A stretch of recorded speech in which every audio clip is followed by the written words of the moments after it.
ஓய்வூதியதாரர்களுக்கு மத்திய அரசு அவ்வப்போது பல்வேறு அறிவிப்புகளை வழங்குகிறது.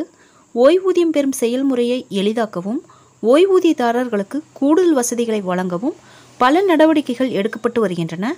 அந்த வகையில் கடந்த ஆகஸ்ட் மாதம் புதிய ஓய்வூதிய திட்டத்தை மத்திய அரசு அறிமுகப்படுத்தியது. அந்த ஓய்வூதிய திட்டத்தின் பெயர் ஒருங்கிணைந்த ஓய்வூதிய திட்டம். ஒருங்கிணைந்த ஓய்வூதிய திட்டம் அறிவிக்கப்பட்ட பிறகு டிஜிட்டல் குற்றவாளிகள் இன்னும் அதிகமாக மோசடி செய்ய தொடங்கிவிட்டனர். இந்த ஒருங்கிணைந்த ஓய்வூதிய திட்டம் புதிதாக அறிவிக்கப்பட்ட திட்டம் என்பதால் பலருக்கும் இது குறித்த சந்தேகங்களும் கேள்விகளும் எழுகின்றன. இதை ஆன்லைன் மோசடியாளர்கள் தங்களுடைய ஆயுதமாக பயன்படுத்தி வருகின்றனர்.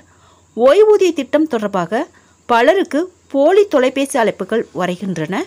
இதனால் போலி அழைப்புகள் விடுக்கப்பட்டு கணக்கு விவரங்களை பகிர்ந்து கொள்ள அழுத்தம் கொடுக்கப்படுகிறது.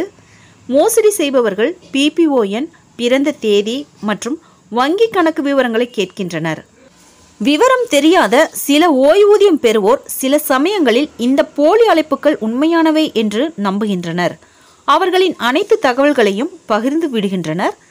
இதுபோல ஓய்வூதியதாரர்கள் தங்கள் தனிப்பட்ட தகவல்களை யாருடனும் பகிர்ந்து கொள்ள வேண்டாம் என்று மத்திய அரசு கேட்டுக்கொண்டுள்ளது.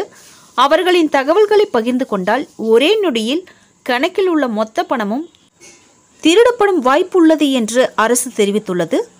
செய்பவர்கள் ஒருபடி மேலே சென்று தகவல் தெரிவிக்காவிட்டால் டிசம்பர் 1ஆம் தேதிக்குள் ஓய்வூதியத்தை நிறுத்துவோம் என மிரட்டி வருகின்றனர்.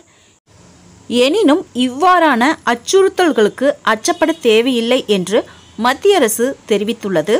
போலி அழைப்புகள் அதிகரித்து வருவது மத்திய ஓய்வூதிய கணக்கு அலுவலகத்தின் கவனத்திற்கு வந்துள்ளது. ஏனெனில் நிதி அமைச்சகத்தின் கீழ் செயல்படும் மத்திய ஓய்வூதிய கணக்கு அலுவலக அதிகாரி போல் நடித்து மோசடி செய்பவர்கள் போன் செய்கின்றனர். அதில் ஓய்வூதியம் பெறுபவர்களிடம் வாட்ஸ்அப், மின்னஞ்சல், SMS மூலம் விண்ணப்பங்களை நிரப்புமாறு மோசடி செய்பவர்கள் கூறுகின்றனர். இந்த படிவத்தை பூர்த்தி செய்யாவிட்டால் அடுத்த மாதம் முதல் ஓய்வூதியம் நிறுத்தப்படும் என மிரட்டுகின்றனர். ஓய்வூதியம் பெறுவோர் இதுபோன்ற மோசடி வழியில் சிக்க வேண்டாம் என்று மத்திய அரசு கேட்டுக்கொண்டுள்ளது. ஃப்ரெண்ட்ஸ், இந்த தகவல் உங்களுக்கு யூஸ்ஃபுல்லாக இருந்தால் என்னோட சேனலை சப்ஸ்கிரைப் பண்ணுங்கள், லைக் பண்ணுங்கள், மற்ற நண்பர்களுக்கும் இந்த வீடியோவை ஷேர் பண்ணுங்கள். தேங்க்ஸ் ஃபார் வாட்சிங்.